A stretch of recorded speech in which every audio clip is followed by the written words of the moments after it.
Rodrigo Duterte this morning joined City Hall employees in his last flag ceremony as mayor of Davao, 3 days before he assumes the presidency. In his speech, Duterte reiterated his commitment to fight criminality, especially the illegal drug menace, and rid the country of corruption. He shrugged off impeachment threats, saying he will pursue what he has promised to the people. More of this report from Julius Desamboron. Incoming President Rodrigo Duterte was present at the flag ceremony today, the last Monday of the month. It was past 8 in the morning when he arrived at the Davao City Hall. This flag raising was the last one for him as the father of the city before he takes oath as President of the Philippines on June 30.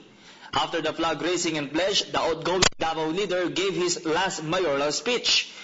He thanked the Davaoeños and all his colleagues whom he worked with this past 22 years as mayor, vice mayor, and representative of Davao City.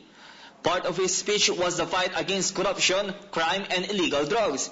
Just like his earlier statements, the next president pointed out that even small drug lords should fall in the hands of the law, so as not destroy lives and prevent narco-politics in the coming generation.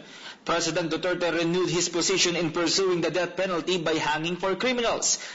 This shall serve as retribution or payment for the evils done and the times they took advantage of people. This will also dissuade others from imitating scalawags.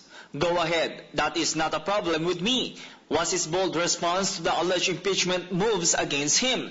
Despite this, he remains firm in keeping his promise to the Filipino nation, especially in maintaining peace and order in the country. I was the person carrying the right message. Corruption in government, criminality. So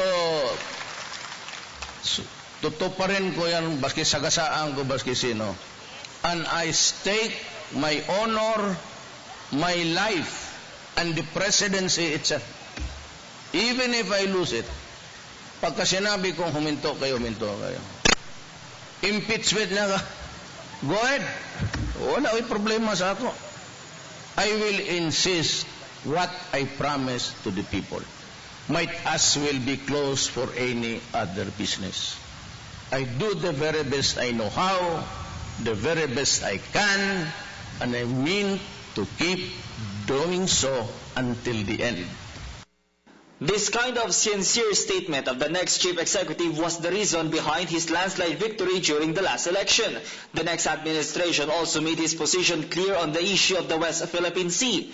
He said that it is better to wait for the decision of the arbitral tribunal first. This was akin to the earlier statement of incoming presidential spokesperson Ernie Abella to avoid believing in hearsay. President Duterte would also impose curfew nationwide for minors to make sure that young people caught in the streets are protected by authorities against dangers that may happen in the wee hours of the night. The possibility of the 1 a.m. liquor ban is also being considered. There are plans of properly implementing family planning. It is being suggested that poor families will be limited to only 3 children. Meanwhile, Davaoeños are painstakingly preparing for the inauguration of President Duterte, starting with the freshly painted City Hall facade, where many people take their pictures as this has been witness to the political career of Duterte. Tourists also appreciate the pleasantness and cleanliness of Davao City. The occupancy rate of local hotels has risen. The number of businessmen has increased. Airline companies have switched to bigger planes to accommodate the influx of tourists going to Davao.